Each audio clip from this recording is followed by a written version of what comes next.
ዛሬ ደግሞ ክፍል 2 አማርኛ ፊደላትና የእንግሊዝኛ አቻቸውን ይዘን መጥተናል። ወይም ደግሞ ትራንስሊትሬሽን ነው ያቀረብንላችሁ ወይም ደግሞ እናቀርብላችሁ ከሰ እስከ ተ ማለት ነው። እንዴት እንደሚጻፉ አብረን እናያለን። ፊደላቱ ለእናንተ እንዲመች ብለን ነው በእንግሊዝኛ ፊደላት ወይም ደግሞ አልፋቤት ያስቀመጥንላችሁ። ያው ለምሳሌ የመጀመሪያው ሰ ፊደል ለምሳሌ በኤስኢ ይወከላል። ኢ በቢኢ ቨ ደግሞ በቪኢ እንዲሁም ደግሞ ተ በቲኢ ይወከላሉ ማለት ነው። ይሄ ምንድነው የሚጠቅማችሁ ማለት ነው?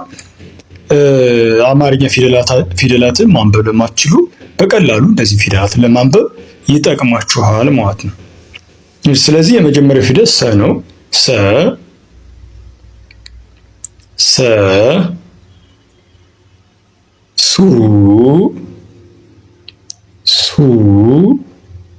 ሱ አጻጻፉን በዛው እያያችሁ ማለት ነው። በእንግሊዝኛ አልፋቤት እንዴት እንደሚጻፍ በቢጫ የተጻፈው ማለት ነው። ሱ ሲ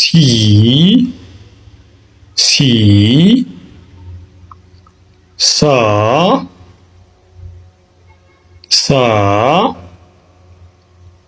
ሴ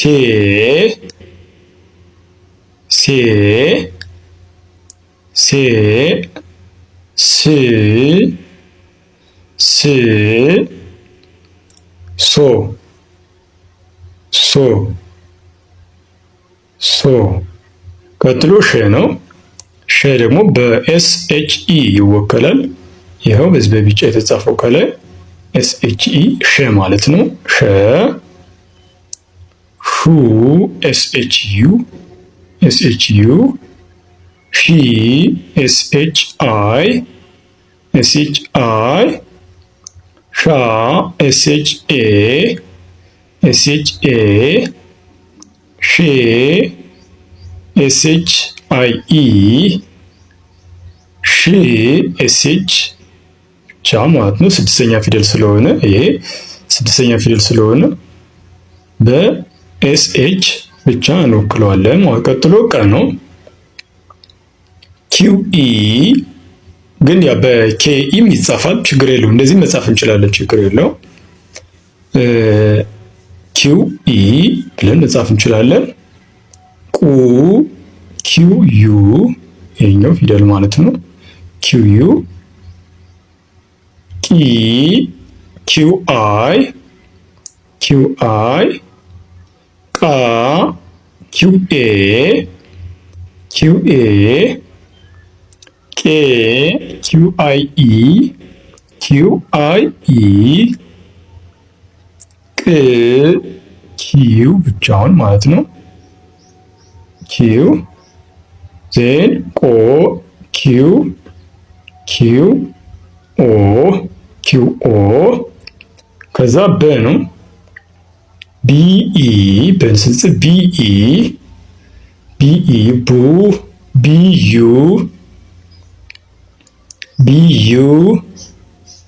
ቢአይ ቢ ደግሞ ቢአይ ይባላል። ቢአይ ባ ቢኤ ቤ ቢአይኢ ብ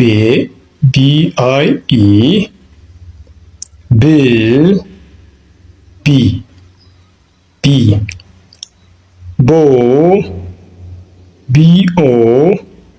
ቢኦ ብለን እንጽፋለን። ዜን ቨ ነው። ቪኢ ብለን እንጽፋለን። ቪ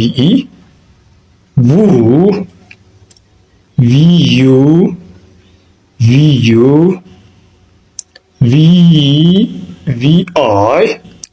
ቪአይ ብለን እንጽፋለን። ቫ ቪኤ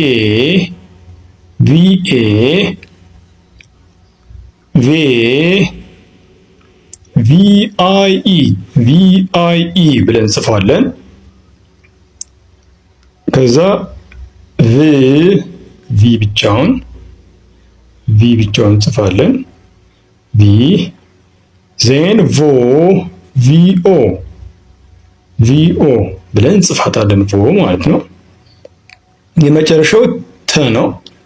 ቲኢ ቲኢ ቱ ቲዩ ቲዩ ቲአይ ቲአይ ታ ቴኤ ቴኤ አድገን ጽፋቸዋለን። ቴኤ ቴ ቴ ቲአይኢ ቲአይኢ ት ቲ ብቻውን ጽፈዋለን። የመጨረሻው ቶ ቲኦ ማለት ቶ ደግሞ ቲኦ ብለን እንጽፈዋለን። የዛሬ ክፍል 2 አማርኛ ፊደላት እና የእንግሊዝኛ አቻቸውን ይመስላል። ቀጣይ ክፍል 3 ደግሞ የምናቀርብላችሁ ይሆናል። ይህን ቪዲዮ እስከ መጨረሻው በማየት ፎሎ ሊንኩን ደግሞ ኮፒ በማድረግ እንዲሁም ደግሞ ሌሎች ሼር በማድረግ ተባብረን እንጠይቃለን። በውስጥ መስመር መማር ፈልጉ በ0925308040 ደውሉልን። ዘወትር ከሰኞ እስከ አረብ ድረስ ጥንቅቅ አድርገን በሳምንት 5 ቀን እናስተምራለን። ስልካችን ባዮ ላይ ያለ ወይም ደግሞ ፕሮፋይል ላያችን ላይ ክሊክ ስታደርጉ ሙሉ መረጃ አለ። ኢሞ፣ ዋትስአፕ እንዲሁም ቴሌግራም ላይ ተጠቅማችሁ መደወል ትችላላችሁ። ለዛሬ በቃናል። ባባይ